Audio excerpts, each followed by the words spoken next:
कन्हैयापुर गांव की एक गुफा में एक डरावनी चुड़ैल रहा करती थी। वह चुड़ैल अपने जादू से अनेक प्रकार के जादुई खिलौने बनाती और हर रोज बाजार में बेचने के लिए चली जाती और एक औरत का रूप धारण कर लेती, जिससे गांव वालों को पता नहीं चलता था कि वो एक चुड़ैल है। और जो भी बच्चा उस चुड़ैल का खिलौने ले लेता, वह बच्चा 12 बजे रात उठकर अपने घर से बाहर निकल जाता और चुड़ैल के पास उसके गुफा में चला जाता। फिर वह चुड़ैल उस बच्चे का खून पी जाती और वह चुड़ैल अपना पेट रोज ऐसे ही बच्चों का खून पीकर करती थी। फिर एक दिन मोटू पतलू से कहता है, पतलू, तुम्हें पता है अपने गांव कन्हैयापुर में एक आंटी जी रोज शाम को आती है और वह बहुत अच्छे अच्छे और सभी प्रकार के खिलौने बेचती है, जैसे कि गुड़िया, हाथी राजा और भी बहुत सारे खिलौने। फिर पतलू बोलता है, हाँ मोटू, मैंने भी सुना है। आंटी का नाम विनीता है। मुझे भी रामू अंकल बता रहे थे। विनीता के खिलौने बहुत अच्छे अच्छे हैं और बहुत अलग अलग प्रकार के हैं, जिससे खेलने में बहुत मज़ा आ जाएगा। पतलू अपने लिए विनीता आंटी के वहाँ से खिलौने लेकर आकर खेलें क्या आज पूरे दिन? हाँ यार मोटू, आज वैसे भी संडे है। वैसे भी मेरा मन नहीं लग रहा है कुछ भी काम करने में। चलो चलते हैं खिलौने लेने और पूरी दिन हम लोग खिलौने के साथ खेलेंगे। यह कहकर मोटू और पतलू दोनों खिलौने बेचने वाली बबीता आंटी के पास जाने लगते हैं। थोड़ी दूर चलने के बाद वह दोनों खिलौने बेचने वाली आंटी के पास पहुंच जाते हैं। वहां चुड़ैल अपने खिलौने बेच रही थी, एक औरत की भेष बदलकर। आ जाओ बच्चों, ये नए नए खिलौने लो, गुड़िया लो, हैंड पंप लो, हेलीकॉप्टर लो, ऑटो रिक्शा लो, डॉक्टर के सामान लो, किचन के सामान लो और भी बहुत सारे खिलौने ले जाओ। यहाँ हर एक प्रकार के खिलौने मिलते हैं।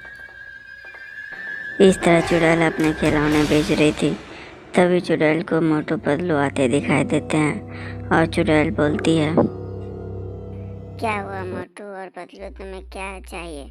हमारे पास हर एक प्रकार के खिलौने हैं। बोलो तुम्हें कौन कौन से खिलौने चाहिए, बताओ। फिर मोटू बोलता है, बबीता आंटी जी, हमें नए नए खिलौने चाहिए, जैसे कि डॉल्स, हैंड पंप, किचन के सामान और भी बहुत सारे खिलौने चाहिए। और वैसे भी आज संडे है, हम लोग पूरे दिन भर खिलौने से खेलना चाहते हैं। हाँ हाँ मोटू पतलू, लो ना, तुम्हें जो जो खिलौने चाहिए वो खिलौने ले लो। मैं यहाँ खिलौने बेचने ही तो आती हूँ।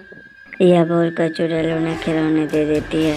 फिर मोटू पतलू वहाँ से बहुत सारे खिलौने लेकर घर चले आते हैं और खिलौने से कुछ देर खेलने के बाद वह दोनों सो जाते हैं। और फिर रात के जैसे ही 12 बजते हैं तो मोटू अपने आप ही वहाँ से उठकर अपने घर से बाहर चला जाता है और चलते चलते चुड़ैल के गुफा में चला जाता है। फिर अगले दिन सुबह जब पतलू उठता है तो पतलू को मोटू घर में कहीं नहीं दिखाई देता है। पतलू घर के बाहर मोटू को ढूंढता है। पतलू कुछ देर मोटू को ढूंढने के बाद एक बच्चे से पूछता है, अरे भाई सुरेश, तूने मोटू को कहीं देखा था क्या? फिर सुरेश बोलता है, नहीं पतलू भैया, मैंने मोटू को कहीं नहीं देखा। सुरेश की यह बात सुनकर पतलू दुखी हो जाता है और वहाँ से जाने लगता है। तो सुरेश बोलता है, पतलू भैया रुको, मुझे यह बताओ, आपने बबीता आंटी से खिलौने लिए थे क्या?